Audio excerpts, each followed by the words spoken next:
Hello everyone and नमस्ते। मैं हूं आपकी होस्ट पूजा और आपका मेरे चैनल में एक बार फिर से स्वागत है। दिमागी काम करने वाले लोग और बहुत ही देर तक या लंबे समय तक पढ़ाई करने वाले बच्चे, उनको एक मानसिक रूप का थकान हो जाना बहुत ही स्वाभाविक और आम बात है।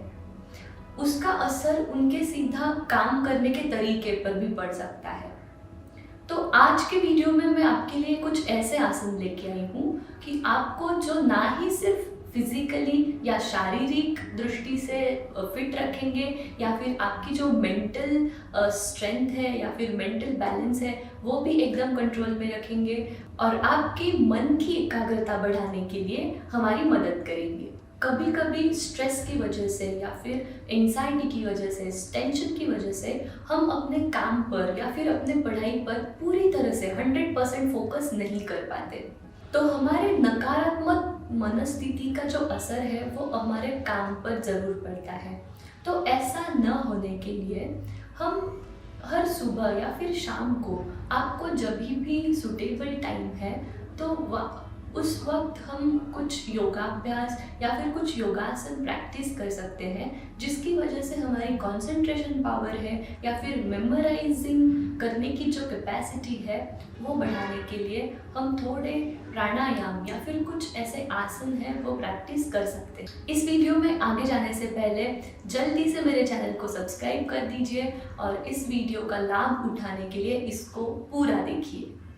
चलिए दोस्तों, शुरुआत करते हैं हमारे योगाभ्यास को एक स्टैंडिंग आसन के साथ। हम जो अभी दोनों आसन करने जा रहे हैं, सबसे पहले वो स्टैंडिंग आसन है और उसके बाद हम मैट पे बैठ के मतलब सीटिंग आसन करेंगे। हमारा पहला स्टैंडिंग आसन का नाम है ताड़ासन। ताड़ासन करने के लिए हमें क्या करना है, अपने पैरों को आपस में जोड़ के इस तरह से खड़े रहना है, बिल्कुल सीधा।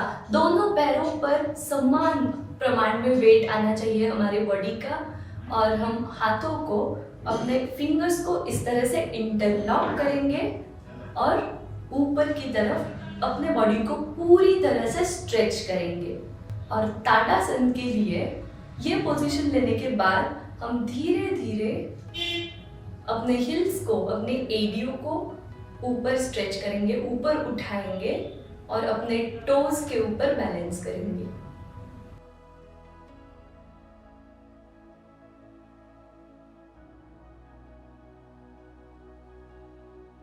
आप अगर 10 सेकेंड्स तक होल्ड कर सकते हैं, 15 सेकेंड्स तक होल्ड कर सकते हैं, कोई बात नहीं। आप जहाँ तक कंफर्टेबल है होल्ड करने के लिए तब तक आप होल्ड कर सकते हैं। और अगर शरीर का बैलेंस या संतुलन जा रहा है तो हम नीचे आके फिर सीधा खड़े हो जाएंगे।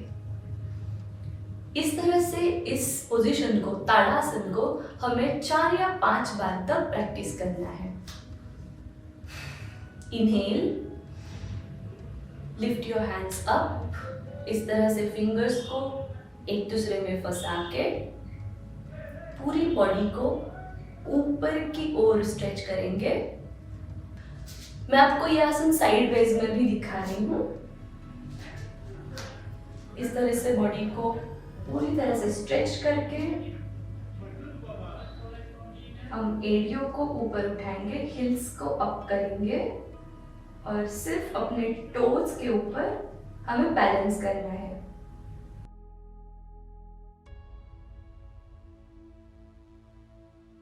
ये था हमारा ताड़ासन। अभी जो नेक्स्ट हम देखेंगे उसका नाम है वृक्षासन। वृक्षासन को करने के लिए, वृक्षासन एक ऐसा आसन है जिसे हम इंग्लिश में ट्री पोज भी कहते हैं। तो ट्री पोज को करने के लिए हमें क्या करना है, हमारा पूरा बॉडी वेट जो है वो हम एक ही पैर के ऊपर टिकाएंगे 10 या 15 सेकेंड्स के लिए या फिर 20 सेकेंड्स के लिए। तो चलिए स्टार्ट करते हैं हमारा वृक्षासन का सीक्वेंस। धीरे धीरे अपने एक पैर को उठा के हम अपनी ग्रोहिन के पास इस तरह पे प्लेस करेंगे, इस तरह से प्लेस करेंगे और अपने हाथों की जो पोजीशन है वो धीरे धीरे इस तरह ऊपर उठाते हुए अपने हाथों को इस तरह से जोड़ देना है। ये है हमारी कंप्लीट वृक्षासन की पोजीशन।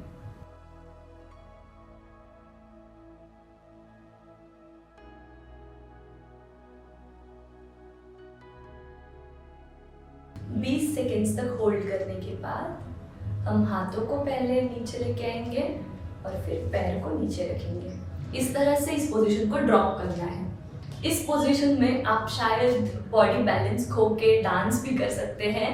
तो उसके लिए मैं आपको एक चीज़ बता दूं कि आप सबसे पहले मतलब सीक्वेंस से अगर मैं जैसे बता रही हूँ वैसे अगर करेंगे तो आपका बॉडी बैलेंस जो है वो सुधर जाएगा और एकदम स्टेबिलिटी आ जाएगी आपके इस पोस्चर में। तो मैं लेफ्ट लेग के साथ आपको करके बताऊंगी कि इसका सीक्वेंस जो है वो कैसे रखना है।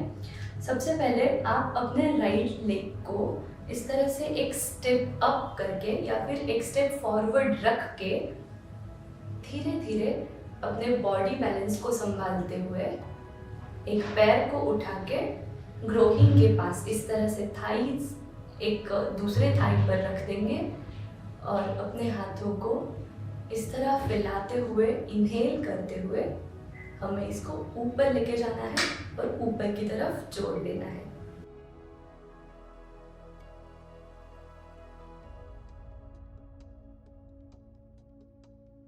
और 20 सेकेंड्स के बाद हम धीरे धीरे सबसे पहले अपनी हाथों की पोजीशन ड्रॉप करेंगे और उसके बाद पैरों की। ये था हमारा ट्री पोज।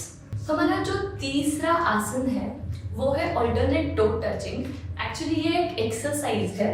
तो अल्टरनेट टो टचिंग के लिए हमें एक 3 या 3.5 फीट का डिस्टेंस लेना है अपने पैरों के बीच में और दोनों हाथों को इस तरह से फैलाते हुए हमें अपने पेल्विक एरिया से इस तरह से झुकना है नीचे और हमें इस तरह से ये एक्सरसाइज करनी है।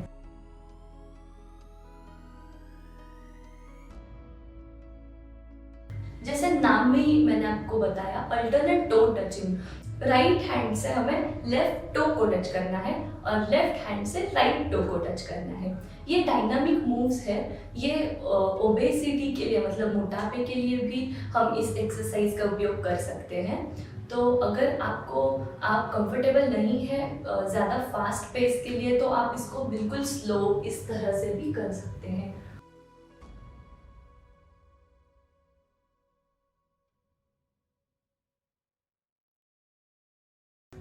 और आप कंफर्टेबल है तो इस तरह आप फास्ट पेस में भी कर सकते हैं।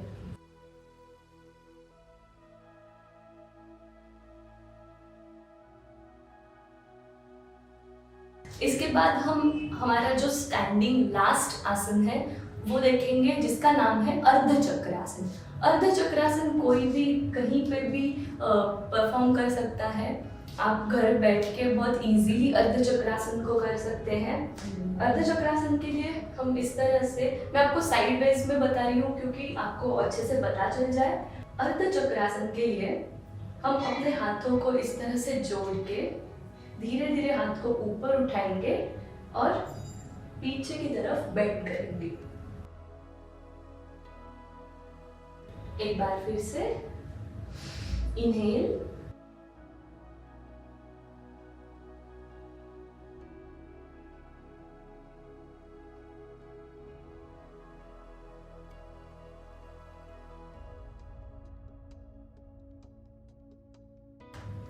तो इस अर्धचक्रासन को प्रैक्टिस करने से उसकी जो फ्लेक्सिबिलिटी है, बैक बेंड की जो फ्लेक्सिबिलिटी है वो बढ़ जाती है। हमारे सिटिंग आसन में जो पहले 2 हम देखने जा रहे हैं वो योगाभ्यास है प्राणायाम यानी कि ब्रीदिंग टेक्निक और जो दूसरा मतलब जो लास्ट में हम करने वाले हैं वो है वज्रासन। तो सबसे पहले हम कपालभाति और अनुलोम विलोम यानी कि प्राणायाम देखते हैं कि उनको कैसे किया जाता है, सही टेक्निक क्या है और ब्रीदिंग पैटर्न कैसा होना चाहिए। कपालभाति करने के लिए हमें कोई भी एक नॉर्मल जो सिटिंग पोजीशन है, रिलैक्स पोजीशन है, उसमें हमें फ्लोर के ऊपर अपने मैट के ऊपर बैठ जाना है। जैसा कि मैं अभी इस तरह से अर्ध पद्मासन में बैठी हूँ। हमारे जो हाथ है वो इस तरह से ज्ञान मुद्रा में रख सकते हैं या फिर सीधा तरीके से ऐसे घुटनों के ऊपर भी हम रख सकते हैं। कपालभाति में क्या होता है, हम जो इन्हेलेशन करते हैं, जो सांस को अंदर लेते हैं, वहाँ पे ज़्यादा ध्यान नहीं देना है, वो बहुत ही शॉर्ट टाइम के लिए होता है। और जो एक्सेलेशन है हमारा, वो बहुत फोर्सफुल होना चाहिए। मैं आपको करके दिखाऊंगी इसको कैसे करते हैं। उसे करते वक्त हमारे पेट में एक तरह का वाइब्रेशन क्रिएट होता है। आप चाहे तो अपनी आंखें बंद रख सकते हैं या फिर खुली रख के भी कर सकते हैं। सबसे पहले जो 3 सांसें हैं वो बहुत ही गहरी और जस्ट नॉर्मल ब्रीदिंग करनी है हमें।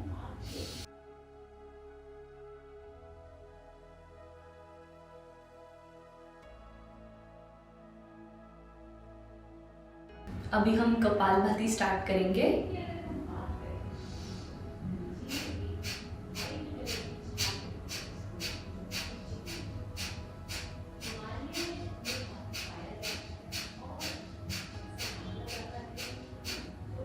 मेरा जो एक्सेलेशन है वो बहुत ही फास्ट और एक ही पेस में हो रहा है। एक बार फिर से मैं आपको दिखाऊंगी कपालभाति। चलो स्टार्ट करते हैं।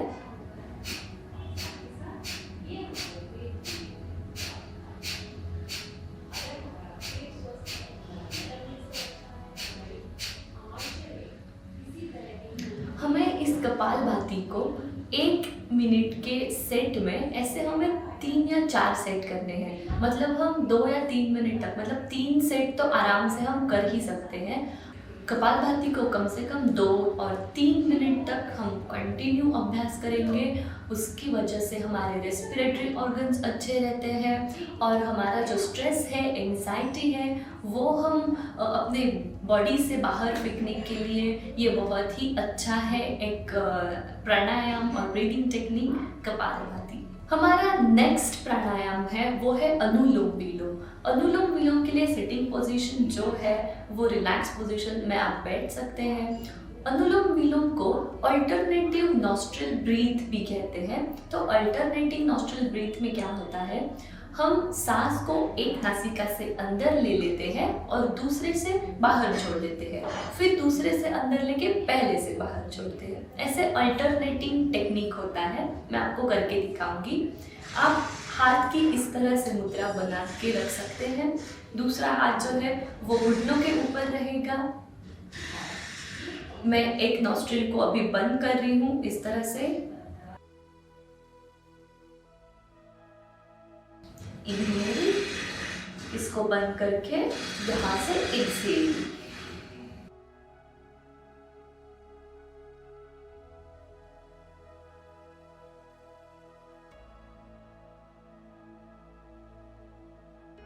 आप चाहें तो अपनी आंखें बंद रख के कर सकते हैं या फिर खुली भी है तो भी ठीक है।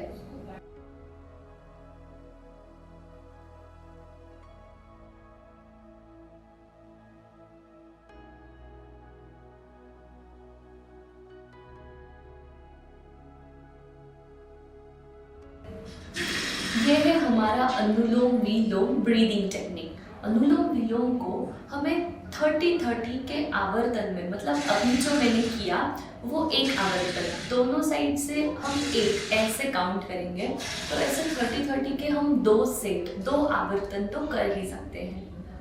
ये जो प्राणायाम है वो हमारे माइंड को एक्टिव बनाता है, ब्रेन सेल्स को एक एक्टिवनेस और रिलैक्सेशन लाता है ब्रेन सेल्स में या फिर ब्रेन में। तो हमारी जो मेमोरी है वो अच्छी हो जाती है, याददाश्त बढ़ जाती है और कंसंट्रेशन पावर है, फोकसिंग पावर, वो भी बहुत सुधरती है और इम्प्रूव हो जाती है।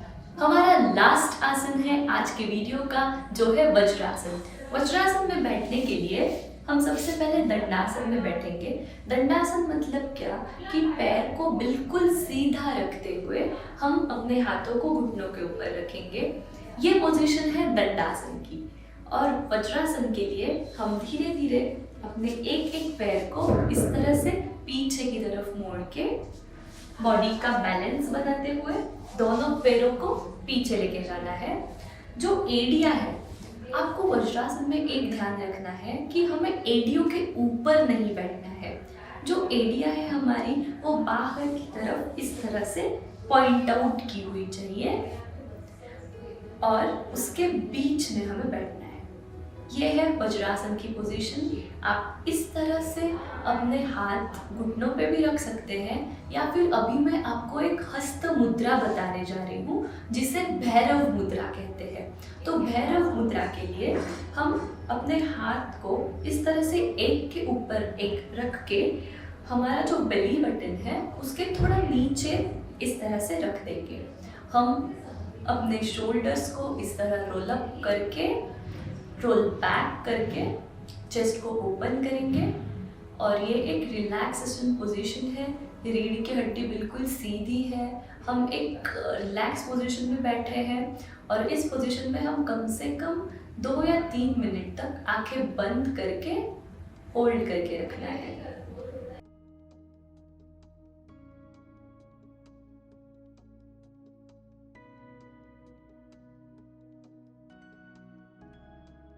इसे करने के पीछे एक रीज़न है। अभी मैंने जो आपको भैरव मुद्रा बताई उसका अर्थ ये होता है, या फिर उसके पीछे एक साइंटिफिक रीज़न है।